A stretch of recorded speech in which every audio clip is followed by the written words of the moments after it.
স্বরাষ্ট্র উপদেষ্টার নতুন নির্দেশনা ডিএমপিকে, যে করেই হোক ট্রাফিক নিয়ন্ত্রণ ও চাঁদাবাজি বন্ধ করতেই হবে। সুপ্রিয় দর্শক, আসসালামু আলাইকুম। এআরপি বার্তা চ্যানেলের পক্ষ থেকে আপনাদের সকলকে স্বাগতম। দেশ এবং দেশের বাইরে থেকে যারা এই মুহূর্তে এই ভিডিওটি দেখছেন তাদের সকলকে আন্তরিক ধন্যবাদ ও শুভেচ্ছা। সুপ্রিয় দর্শক, এতক্ষণ শুনছিলেন সংবাদ শিরোনাম, এখন পুরো বিস্তারিত। স্বরাষ্ট্র উপদেষ্টার নতুন নির্দেশনা ডিএমপিকে, যে করেই হোক ট্রাফিক নিয়ন্ত্রণ ও চাঁদাবাজি বন্ধ করতেই হবে।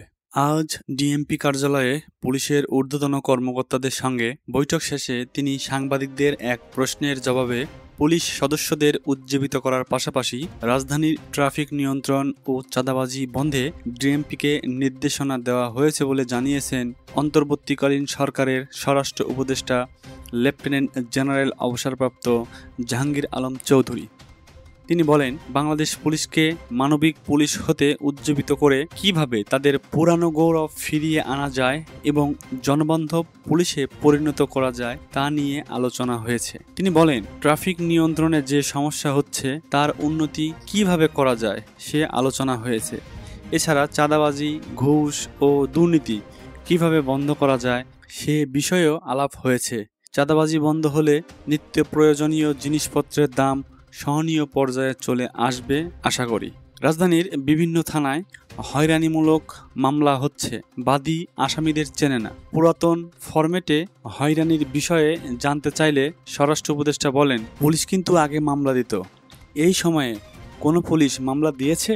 আগে পুলিশ 10 জনের নাম দিয়ে 100 জনকে অজ্ঞাত রেখে দিত, কিন্তু এখন পুলিশ মামলা দিচ্ছে না, সাধারণ জনগণ মামলা দিচ্ছে। পুলিশ যদি এমন একটা মামলাও দেয় আপনারা আমাকে জানাবেন, আমি ব্যবস্থা গ্রহণ করব। স্বরাষ্ট্র উপদেষ্টা আরও বলেন, কাল আমার কাছে একজন এসেছিল। তিনি বলেন, স্যার, মামলার যে অরিজিনাল আসামি তাকে 11 নম্বর রাখা হয়েছে। আমি বললাম, কেন? তাকে তো 1 নম্বরে দিবেন। কিন্তু বললেন, না, যারা এই ড্রাফট করেছে তারাই দিয়েছে। রাজধানী সহ দেশের বিভিন্ন স্থানে বিচার বহির্ভূত হত্যার ঘটনা ঘটেছে। এটি বন্ধের বিষয়ে জানতে চাইলে তিনি বলেন, মব জাস্টিসের ক্ষেত্রে জনের সচেতনতা বাড়াতে হবে। কাল দেখলাম জাহাঙ্গীরনগরে এমন একটা ঘটনা ঘটেছে। তারা তো সবচেয়ে শিক্ষিত, তাদের ক্ষেত্রে এই সচেতনতা আগে আসতে হবে। ইনোসেন্ট লোক যেন কোনো অবস্থায় হেনস্থার শিকার না হয়। একজন অন্যায় করলে তাকে আইনের হাতে সোপর্দ করেন, আইন নিজের হাতে তুলে নেওয়ার অধিকার কারও নেই।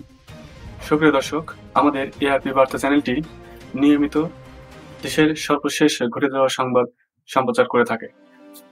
নিয়মিত আপডেট নিউজ পেতে আমাদের চ্যানেলটিকে সাবস্ক্রাইব করে পাশেই থাকুন। সুপ্রিয় দর্শক, এই ভিডিওটি ভালো লাগলে অবশ্যই লাইক করবেন এবং কোনো মন্তব্য থাকলে অবশ্যই আপনার মূল্যবান মন্তব্য কমেন্ট বক্সে জানাতে ভুলবেন না।